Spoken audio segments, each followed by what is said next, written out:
In this video, I'm going to show you how to increase your stamina.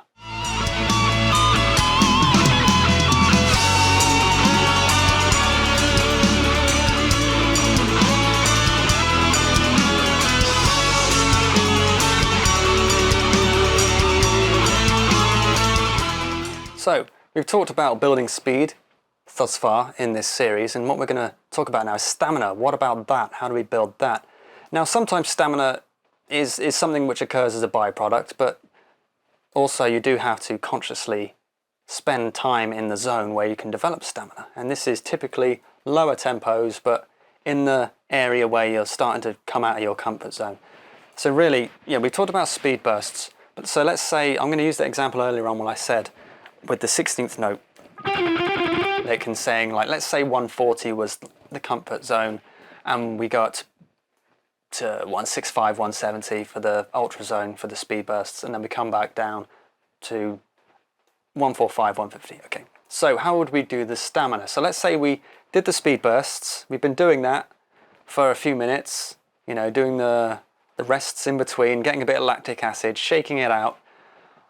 So then let's bring it back down to 145, 150. Okay, so we're in an area where things are a bit more challenging. So we want to be able to do that in that zone, non-stop, uninterrupted, for at least 20 seconds.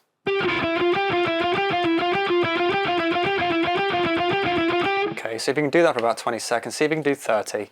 30 is good. You want to be able to do something for at least 30 seconds to say that you're comfortable at that tempo. If you can do it longer than that, that's great, and then you can go up to a minute. But start with about 20 seconds, all right? And that's how you start developing stamina. And there's no great science to this, and no one can say for sure you have to do it for that length of time and it has to be that tempo.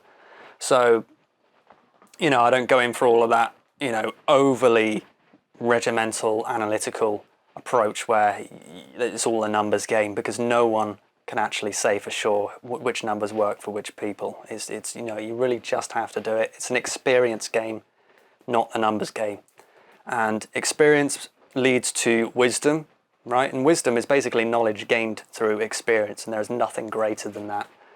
So you need to do that stuff. You just need to do it, and you need to feel what feels good. You'll feel the lactic acid building up, and you'll know what you can typically endure before it becomes too much to keep up with, and just avoid really hurting yourself, avoid pain.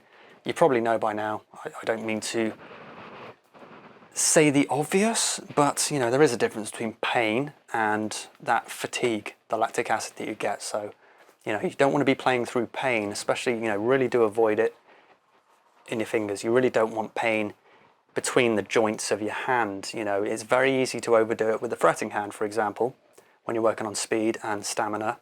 You really want to avoid that, because when it starts really hurting in your hand, and then even if you stop playing and it still doesn't go away, that's when you know you've done too much, okay?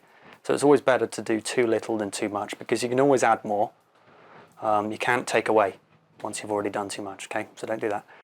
So yeah, with stamina, essentially, yeah, try and do it for 20 seconds if you can, and then 30 seconds is good, but don't push it too far, all right? It's just, you know, a little bit each day is going to be more than the previously aimless practice that you might have been doing up until now.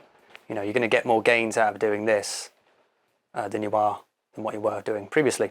So yeah, stamina work is something that you probably want to do towards the end of your practice session, and then you can walk away from it and then relax and recover until the next day. But yeah, don't overdo it. That's the only thing I'm going to say. So speed work is the high-end stuff you want to do for short bursts.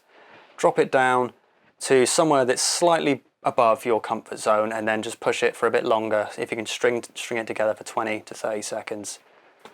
And then maybe the next day, see if you can string that together for a bit longer. And then once you can do a minute, you really know you're comfortable in that territory, and you don't need to keep working on stamina in that area, you know. And you're going to keep pushing the top end anyway over the coming weeks, and then your comfort zone would be different, and then you'll be doing the stamina thing at different rates as well, at different tempos.